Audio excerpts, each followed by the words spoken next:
अस्सलाम वालेकुम, आप देख रहे हैं PA न्यूज HD और मैं हूं आपके होस्ट सादिया बतूल। शामिल करते हैं आज की अहम खबरें। इस्लामाबाद पाकिस्तान ने ईरान पे अमरीकी हमले की शदीद अल्फाज में मुज़म्मत करते हुए इसे खित्ते में कशीदगी में मुमकिना इजाफा की वजह करार दे दिया। तर्जुमान दफ्तर खारजा का कहना है कि ईरान की जौहरी तनसीबात में हमला आलमी कवानीन और उसूलों की खिलाफवर्जी है। पाकिस्तान ने ईरानी जौहरी तनसीबात पे अमरीकी हमलों की सख्त मुज़म्मत की है। पाकिस्तान ने खित्ते में मजीद कशीदगी की मुमकिना इजाफे पे सख्त तशवीश का इजहार करते हुए कहा कि यह हमला बैन अवी कवानीन के तमाम उसूलों की खिलाफ वर्जी है। ईरान को अक़वाम मुत्तहिदा के चार्टर के तहत अपने दिफा का जायज़ हक हासिल है। ईरान के खिलाफ जारी जारहियत की वजह से कशीदगी और तशद्दुद में गैर मामूली इजाफा इंतहाई परेशान कुन है। तनाज़ात को फौरी तौर पर ख़त्म करने की लाजमी ज़रूरत पर जोर देते हैं। याद रहे कि गुज़िश्ता रात अमरीका ने ईरान की एटमी तनसीबात पे हमला कर दिया।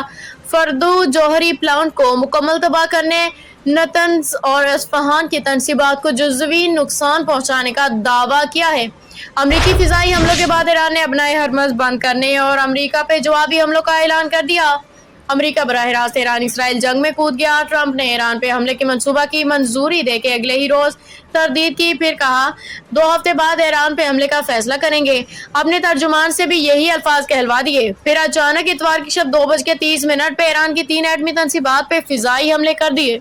न्यूज स्टूडियो से अब तक के लिए इतना ही। मजीद खबरों और अपडेट्स के लिए देखते रहिए PA न्यूज HD।